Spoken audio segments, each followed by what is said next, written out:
Okay, welcome everybody to the CEFACT Global Trust Registry project. You'll notice that we're recording the meeting. A transcript is automatically generated, and then minutes of the meeting are generated from the transcript. They're all automated. Both Lena and I can see the minutes after they're produced and decide if we need to correct errors or mistakes. The recording, the minutes, the transcript, and any chat messages are available to all participants or anybody that opened the event. We've just got Anne Dow arriving just now. What we want to talk about this week is a few things. So we'll do a few introductions at the beginning for those that have joined for the first time. We'll remind everybody about the code of conduct, review project scope and deliverables, talk about how we can get people involved in doing the work with us, and then have questions and discussion. We try and finish these in 50 minutes if we can, so that for many people who are in the middle of their working day, the next meeting starts at the top of the hour. So we'll try and give you a few minutes before the next meeting if we can. I know that a couple of people are new probably to the group, and lovely to see you here. Would you like to introduce yourself to the group and just say your name and interest with UTR?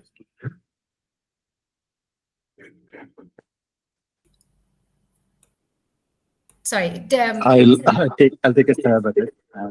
Did I speak over someone? Then I'll wait. Go ahead, Sankashan, and we'll have Anne after you. My name is Shankarshan. I'm dialed in from India.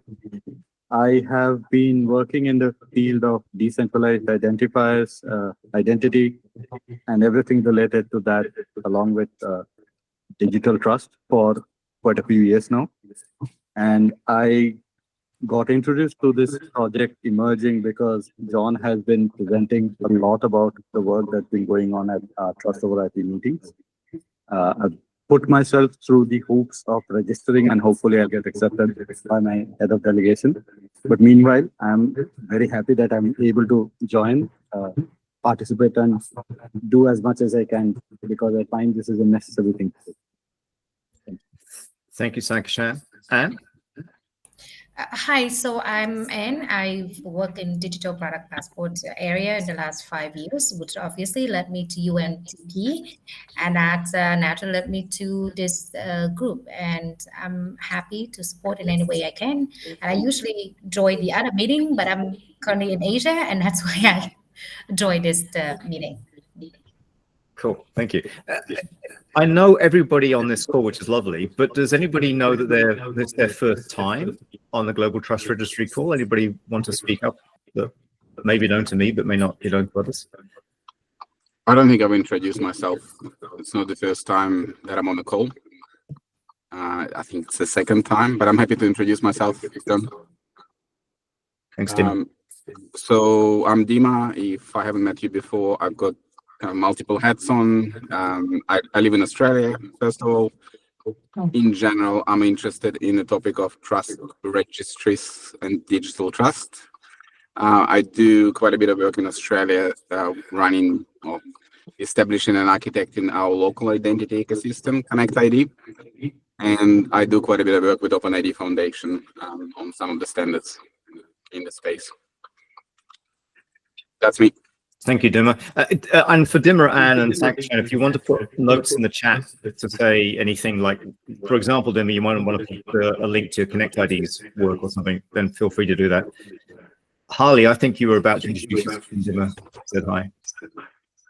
Yeah, sorry, I'm in the middle of Sydney Airport, so I'm trying to keep myself finishing. There's a lot of background noise, but yeah, my name's Harley Thomas. I'm from Australia, which you probably tell by the accent.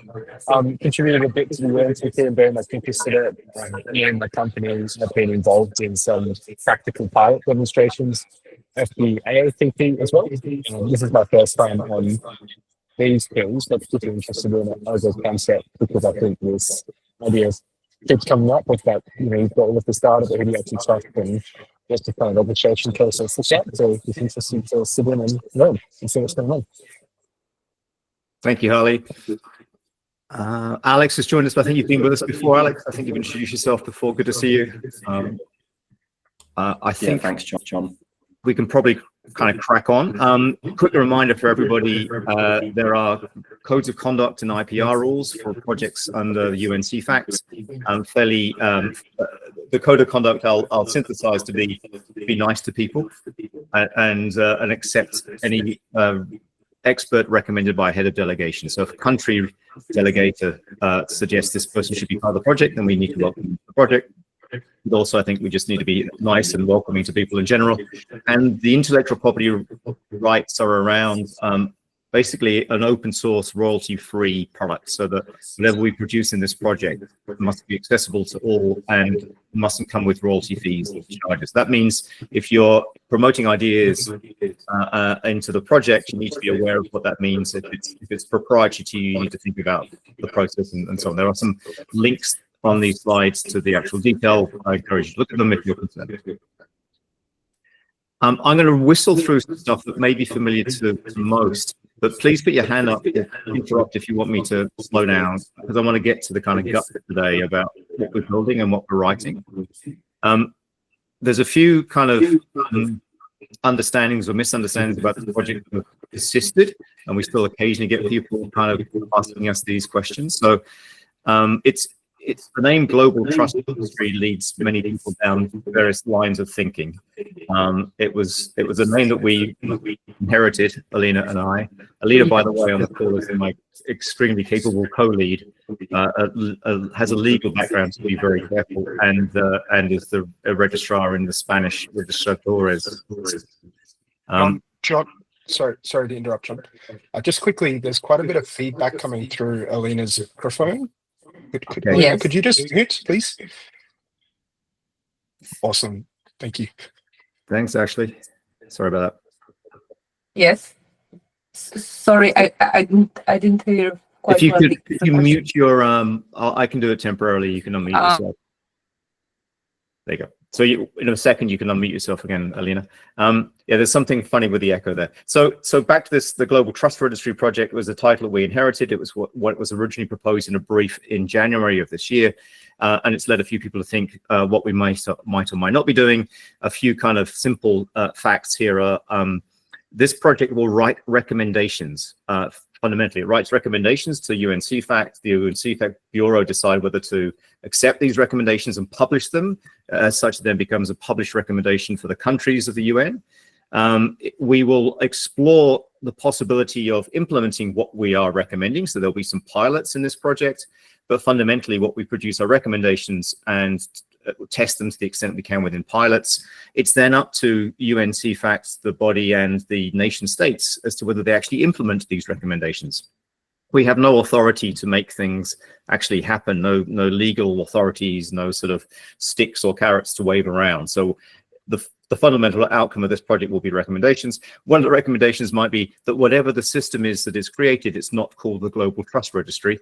It might be called something different. So it might be called the UN CEFACT Authoritative Registry Directory or card or something, but we can decide what that might be in the project. What we're not going to be doing is issuing or recommending that the central system that we create issues credentials. That's not a highly unlikely outcome of any of the recommendations.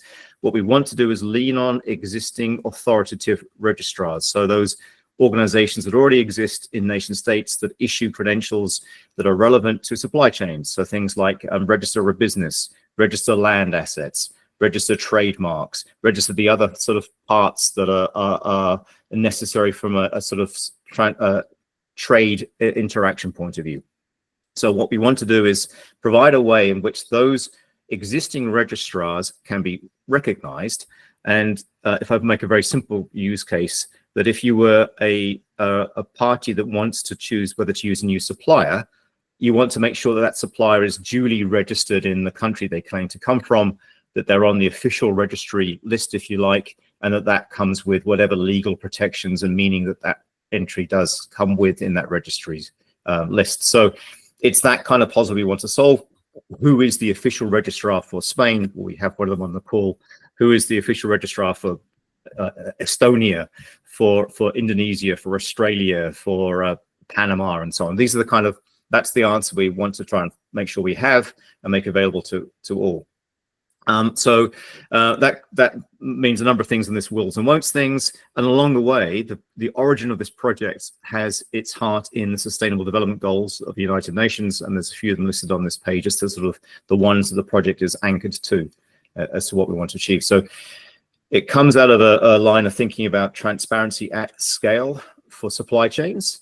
And that original thinking came from a desire to remove risks of, say, greenwashing and other sorts of false claims being made. But those false claims are equally important in any form of trade confidence, and they are equally important in times of trade and tariffs. So fundamentally, confidence and certainty in supply chain claims becomes important from whatever perspective you hold. That led us to this idea of these three frames of thinking for the whole project. We need to understand what exists, and both in terms of how registrars currently work, what systems currently exist, what solutions already are being used, and so on. A number of people on this call already have involvement in a number of different types of solutions. Then define how we might recognize these things, how we're going to create this list, what it might contain. And then we're going to be doing these pilots to see if what we've written and recommended actually kind of works. And that's what the Canadians tomorrow are hopefully going to be discussing with us a little, is the ideas they might have towards some pilots. This is where I really will race, because I don't want to spend too long on this, but this is a simple work through use case about what might happen when we're looking at a reason to have a global trust registry. So we have a buyer deciding whether to use a new supplier. There's a number of claims and promises being made by this new supplier. They provided samples of the product and they provided letters of authenticity. Most of the time in the current world, these may be physical copies of documents and stuff, you know, PDFs and stuff. And they want to verify these claims are valid. Now, when we're going to our new worldview, we're saying these claims could be made in verifiable credential formats, so that things we can cryptographically check. And this is part of the UNTP specification that people like Anne and others on this call are quite familiar with. And in that context, we're thinking about two types or examples of these credentials. One might be this thing called a digital product passport. The other is a conformance credential. So the digital product passport is this thing that says a number of things about a product. They're actually going to become a requirement for all products being sold into the European Union by 2030. They're already a requirement for some aspects, things like the Global Battery Alliance and the work in some areas. Projects like CEFACT and so on in Europe are very heavily involved in digital product passports.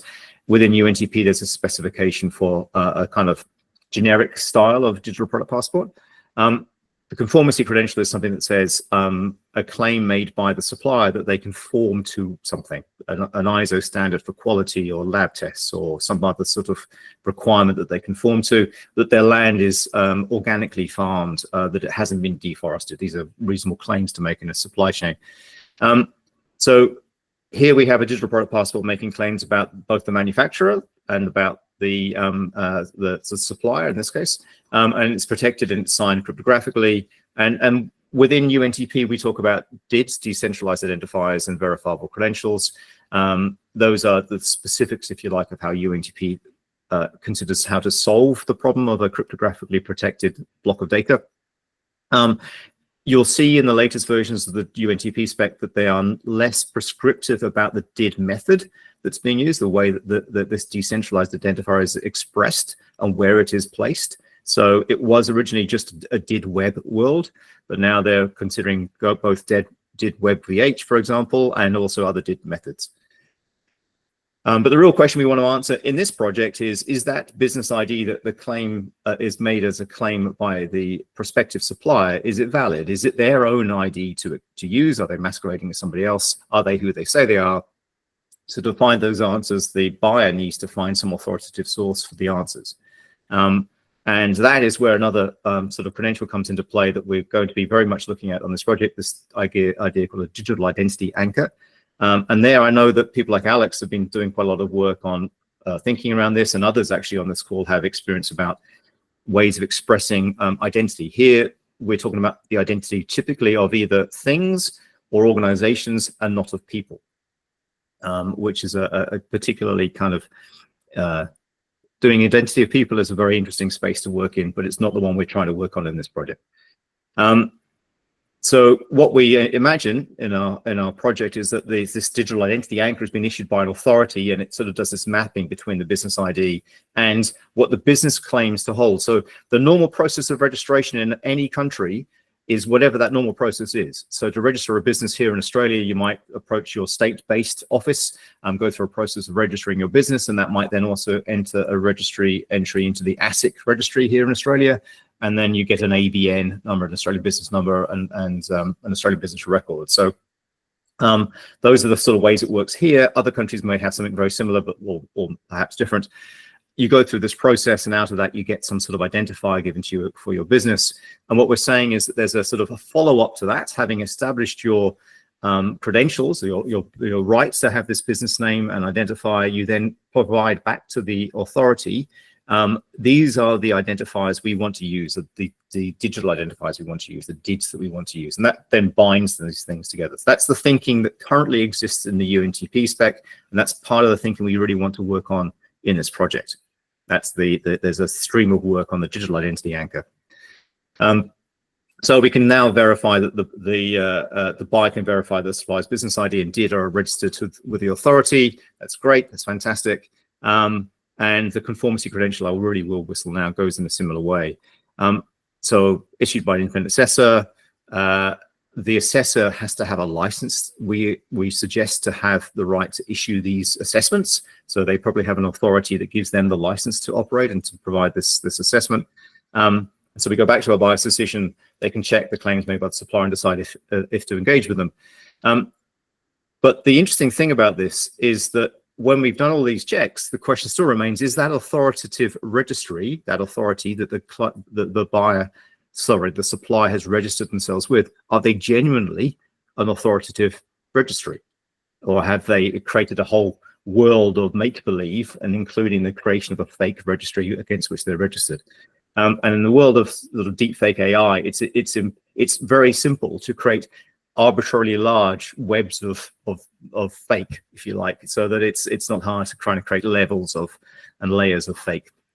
This is where Alina would really be the authority on these things. So I'm going to do a very quick service on this. But a key concept here is the idea of a legal jurisdiction in which registers operate in, the laws of the country and the framework of legislature in the country in which a registry operates.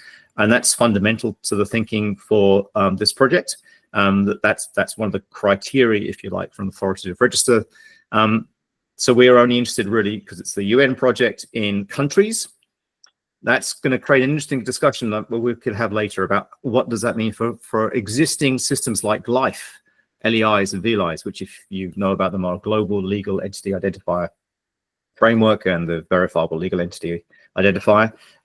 And they're a very important part of the fabric of trust for both banking and trade.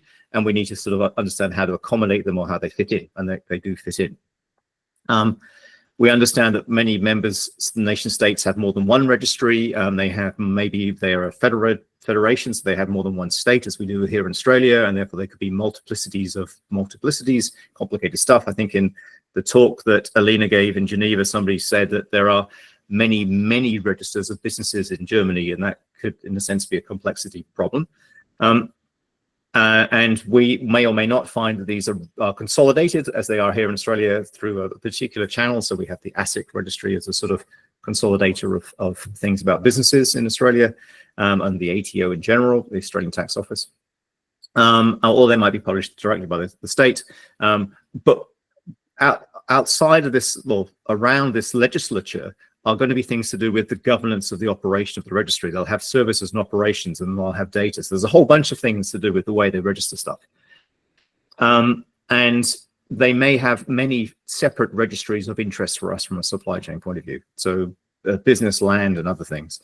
The kind of things, therefore, we're interested in: business, land, products, trademarks, asset registers, focusing on supply chain. We know that there are many other things that are registered that are of importance and that may become of importance later downstream. But right now we want to focus on supply chain because this is under the UN CEFACT body, and that's concerned about commerce and trade. So we've already asked ourselves a number of questions about the kind of registry information we want to know, such as the name of the registry, what it actually registers, what's its legal basis, and so on. There's a bunch of data facts we want to know. This becomes a deliverable in the project. There's a document that will try to say, what should we know about registries? What's the data elements we need to know? And this is all around that understand what exists thing. This slide is a very quick, well, it was very quickly generated using a deep research AI, where I was asking it to generate a list of over 25 countries and the registries of interest for supply chains and how they are legally based and who the managing authority is. This I didn't do. I generated by very intelligent prompt engineering and created this outcome. It's actually quite interesting, and it gives a sort of indication of what we might, the kind of thing we might want to have in the CEFACT authoritative registry directory. You know, the kind of thing that somebody who's looking at the registry might want to know, that in Australia, the Australian Business Register is under the Corporations Act 2001, and you can find a link to that. So if you want to read into it, you can read into it. You can find out what that actually means for a registered organization and so on. The services are provided and whether or not they provide any digital access and data verification, because many countries have already invested in efforts to make their registry accessible. We want to understand what they have. And this leads us to this idea of a trust model of an authoritative registry. And we're going to be looking at, or we are looking at examples that already exist, like ICAO's use of the passport PKD system and other such systems. So our going in promise on this is that if we can even create a list of the authoritative registers of each country that are relevant to supply chains, that feels like a value add for the project. So we haven't yet done the next level of smart stuff, but we've done the first level of smart stuff where we have a process by which we can recognize existing authoritative registers, who they are, how to get in touch with them, what they register, what the legal basis is, and so on. I think that's actually going to be a fairly significant value add to the fabric of sort of trust frameworks and supply chains. And it leads us to this idea of this sort of logical model. So this is the diagram I'm kind of landing on as a way of showing what we're going to do. This colorful circle you'll see is one of the classic UN representations, UN ECE and CEFACT representations of the colors of the United Nations. That's the system, whatever it's called. At the top level here, we have 4 examples of trade systems, I suppose. So jurisdictions that have participants, of commercial participants involved in them, sort of mining, fabrication plants, shipping, processing, assembly plants. And I've just drawn a very simple model of the idea of a car assembly plant where they've got a sort of 3 tiers of suppliers producing a outcome that they use as part of the assembly. And that then leads me to the deliverables that we've already got working on. So there, you'll see there are 5 here. I'm going to pause now because what I want to ask is who wants to help do which of these deliverables? And maybe put it in the chat or put your hand up. But I suspect you may have other questions. So I'll pause for a bit and see if anybody wants to ask something, put their hand up.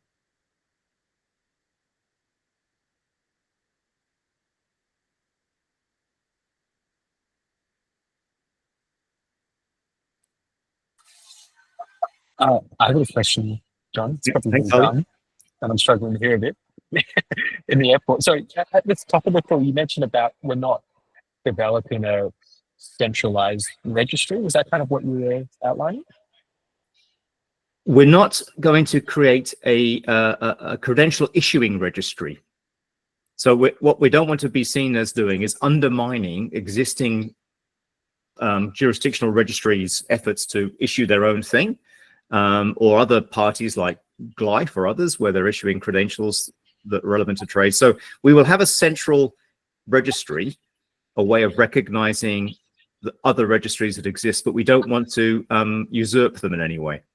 I get you. So, I'll still get my ABN credential here in Australia, but they may be registered on this central. Whatever that word is. So exactly right. The ASIC registry of Australia should be one of the registries that is recognized by the United Nations CEFACT registry. Yeah, of course. Sorry, that makes sense. Yeah, thanks for clarifying. Thank you. Alex. Yeah, so I don't know if those on the call are all familiar with the work of the European Blockchain Services Infrastructure, EBSI, but they also use decentralized identifiers for identifying registries or legal entities. And their model is essentially by giving these registries an identifier, you can then create lists of these identifiers, which essentially becomes a trusted list in the sort of sense of a registry of registries. So would you say if we are looking to use decentralized identifiers to potentially identify these registries, that a collection of those identifiers could, in essence, become a trusted list? Absolutely, Alex. I think what you've described is very much the kind of essence of the problem we want to solve. But what if I echo it back, it is great, right, and proper maybe that the European Union is working out a way to get its act together around trust lists. We know that has to happen for its work on EIDAS. It's also happening in other areas too. That doesn't mean that the South American bloc or other parts of Asia will necessarily follow the same pattern. And so what we're doing here is a global United Nations thing. So one of the principles for us is to recognize the efforts already being made, and maybe across blocks of collaborating countries, but not to impose that design pattern on others unnecessarily. So we might recommend it would be a good idea if we all adopted the same approach, but I can't guarantee that people will. But what we could do is, in the list that we maintain CEFACT, is to recognize that very existence that you've just described, that for all the European countries, they're following the same pattern of this identifier structure and verification process, and that should make it easier to do business with European-based companies, which is the essence of trade.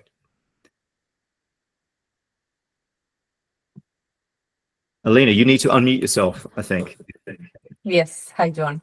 Yes. Regarding this question, I'd like to mention that previously I was working with the European Land Registry Association, and we were also considering to invite them to be a part or participate, at least as an observer, or maybe they have something to add to our project. And I think it would be interesting to have the European Land Registry Association as well involved in this project.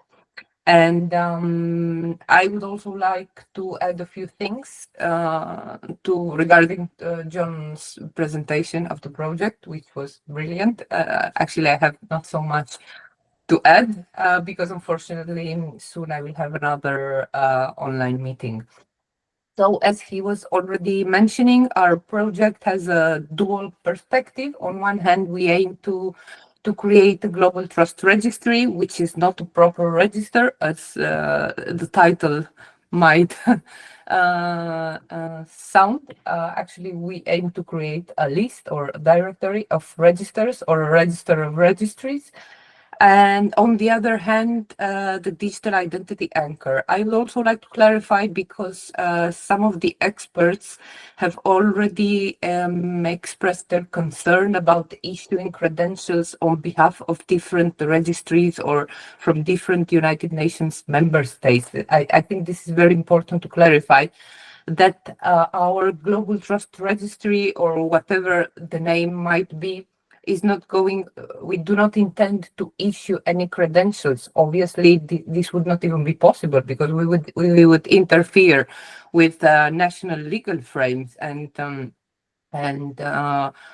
for example, in Spain, we have, let's say, regarding because John was mentioning that some people, some experts and observers, especially in Geneva conference, were also concerned about what happens with those countries that have multiple registers. For example, in Spain, we have on one hand the land or property register, on the other hand the business, and then the asset register. Of course, the intellectual property register as well.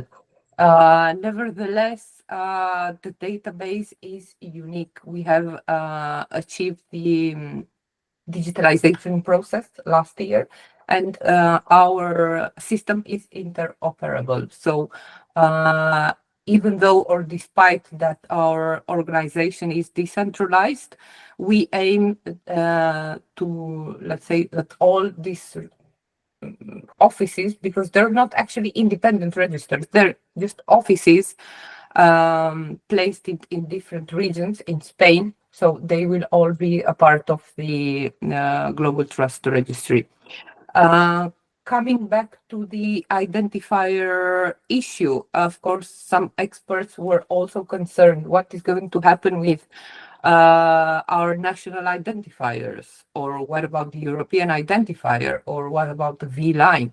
We do have European identifiers, and we do have the V-lines, and we do have national identifiers. For example, in Spain, we have in the business register a national identifier that is called IRUS. This identifier is not verifiable, though. So in this case, we do not pretend to erase or delete or destroy our systems and issue new identifiers or build new identifiers. We can use our existing infrastructure, build on it. For example, Spain has offered to develop and implement a pilot project. We would probably start with the business register, and in this case, we would use our existing identifier and build on it. Let's say add another layer so that it would be a verifiable identifier linked to cryptographic signature. Probably the other countries that would implement this project, I think they will do it in a similar way. And of course, it's a matter to establish how all these identifiers will coexist somehow. But just to make things clear, we do not pretend to issue new identifiers. On the other hand, then regarding the deliverables, as John was mentioning, we are currently working on the structure of the recommendation. And just to mention the recommendation, we are now working on a draft of United Nations recommendations. These recommendations are not mandatory, because some people were also concerned that if United Nations could oblige us to implement or develop new frameworks, these recommendations are not mandatory. Nevertheless, we are now, as I said, working on a draft and on the structure of different sections of this draft. The first one would be eligibility criteria for authoritative registers. I'm personally involved in these sections, working on the requirements that the different registers have to fulfill in order to be a part of the Global Trust Registry. I'd like to mention that we aim to be friendly to all United Nations member states and their legal frames. So we are now working on the requirements that the different registers have to fulfill in order to be able to join the Global Trust Registry. The second one will be qualities of registered data. Digital identity anchor data structures and schemas. We understand that the digital identity anchor would have to fulfill both legal and technical requirements. Governance procedures for the UN CEFACT registry, and finally implementation pilots. So far, Spain would develop an implementation pilot. I think probably India, Australia as well, and I don't know what other countries intend to develop a pilot. As John was mentioning, we would like that people, of course, you can participate in this project on one hand as an observer, in which case you're not so much involved, let's say, but you could also participate as an expert, be more active, and then suggest or make comments that would also be included in the draft. So I suggest to those that are interested to participate in an active way to register as an expert, and then they will receive a link to documents, to the sections, so they could add comments or make suggestions that we would include in the final draft and the documents. And I don't know if there is any question, because people or yes, many of my colleagues as well, I don't see any of of my colleagues here, unfortunately, today. But people have already manifested their will to start working on the deliverables. So I invite those attending the meeting to join as soon as possible. And I don't know if there are any questions or...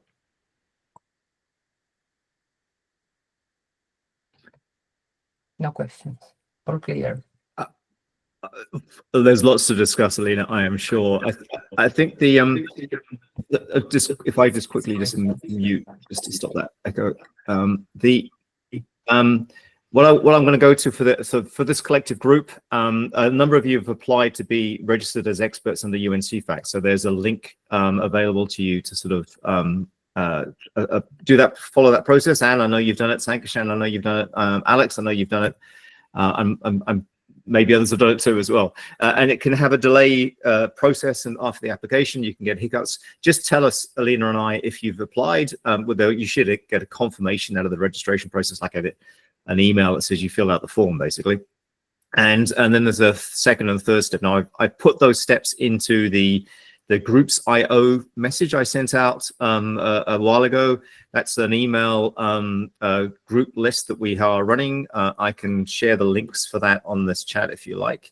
The other channel we have is a Slack channel. And on the groups IO page, you'll see the details for the Slack channel that we have as well. There are less people on the Slack channel than there are in the email list. And talking with Alina, I realized that Slack isn't necessarily the common channel for business.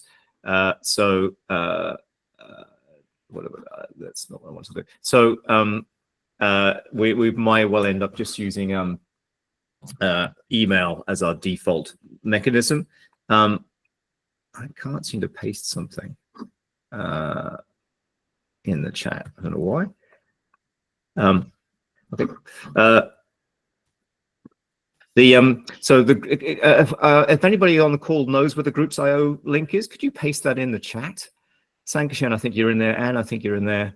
It's groupsio.g/UNCFACT Global Trust Registry with no spaces in it. And for some reason, I can't currently paste into the chat of this call.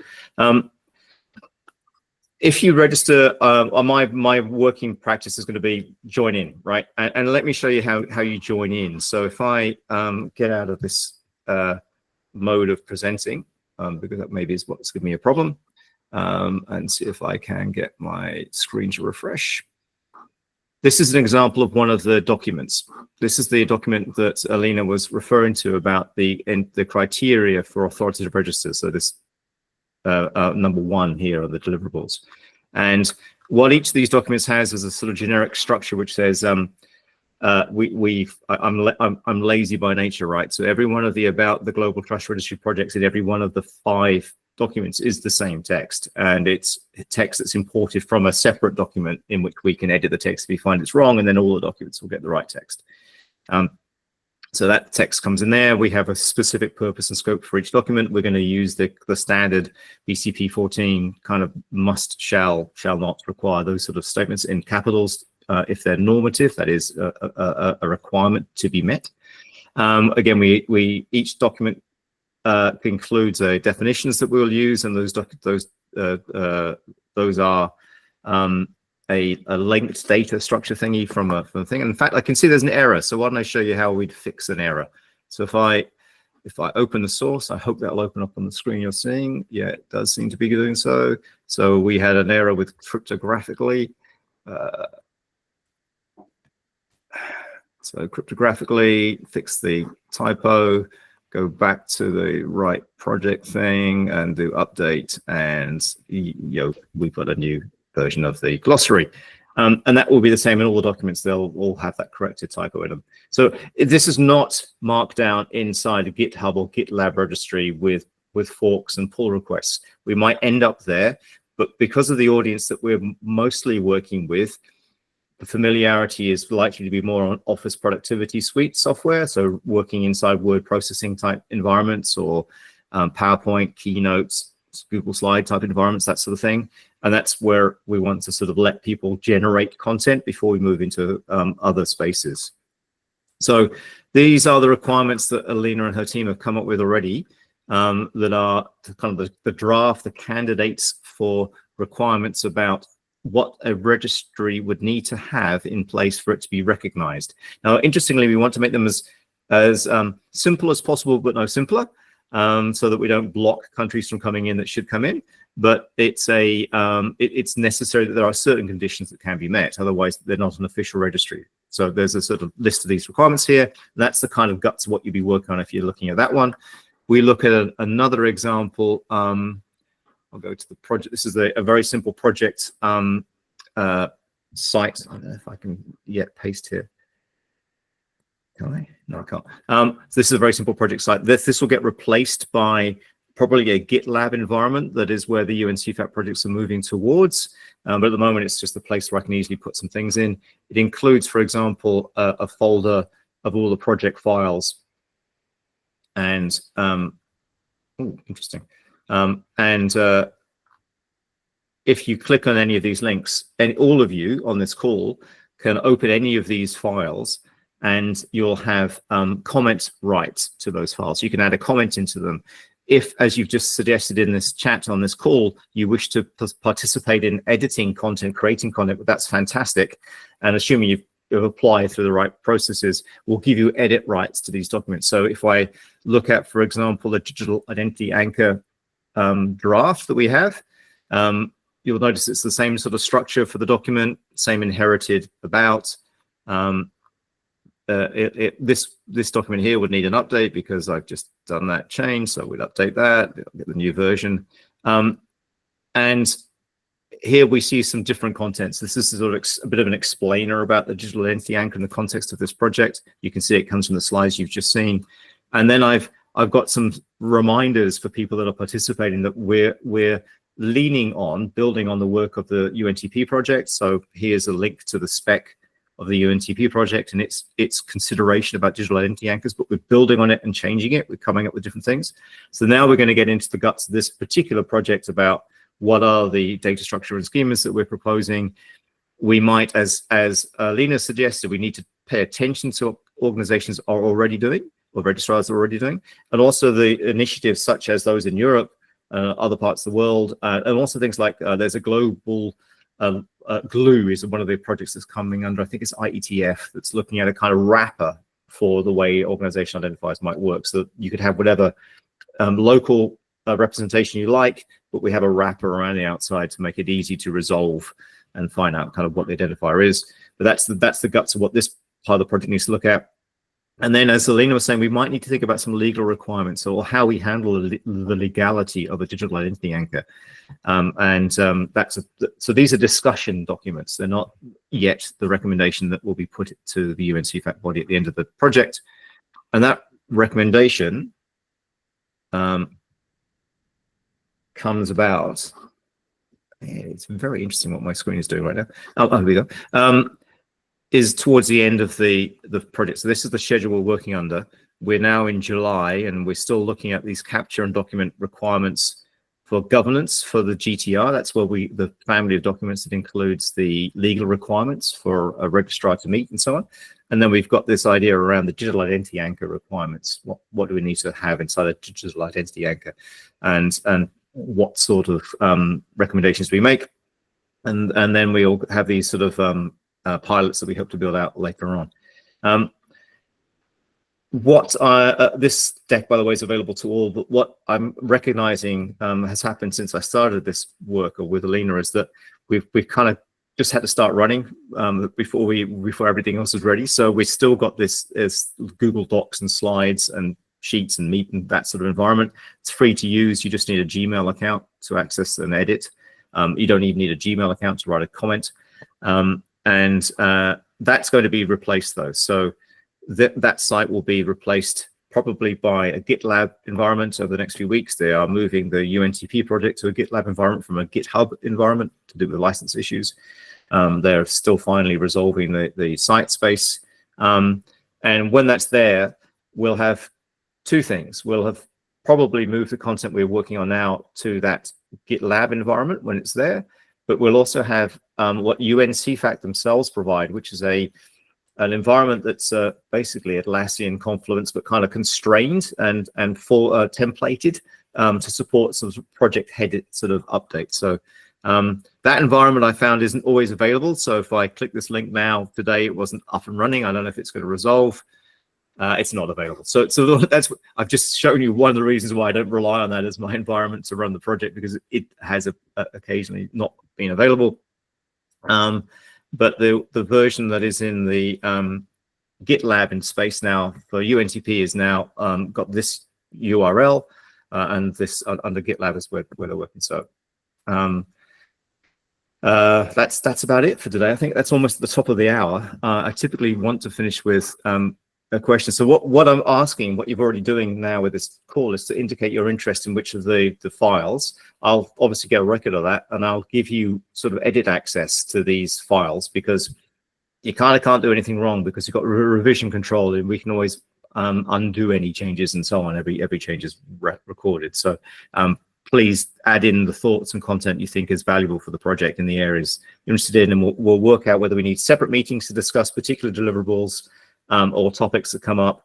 These meetings tend to be quite general in nature, and we maybe need specific discussions on particular topics, but most of the work will be asynchronous. So in your own time zone, in your own office, at the time you have available, create some content, put some links in. We don't all need to be online at the same time to make progress.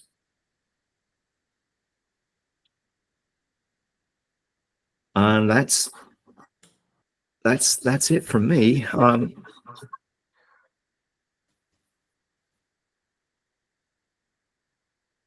Alina? Yes, thank you very much, everybody, for attending. Just would like to mention a last question.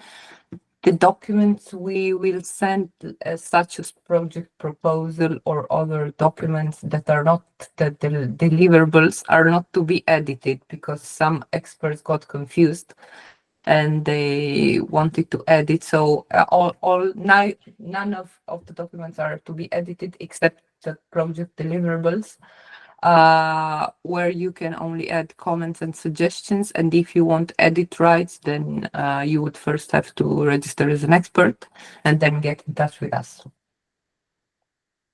Thank you, Alina. And yes, I guess I encourage any comments on anything, but if you're in doubt, ask us, and we'll explain how to do so. The particular example Alina was referring to was some comments that somebody had on the UNTP spec, and that's great, but they go to the UNTP spec, not to this project. Okay, well, it's 10 minutes to the hour. I promised to try and finish at this time. So thank you all. I hope that's reassured a number of people. I will be following up with the expert implementation thing, Sankashan and Anne, and others that have applied out as well, to see what we can do further. But at the moment, as far as I'm concerned, Okay, thank you very much, everybody. thank you all. Thank you, John. Thank you. Thank you.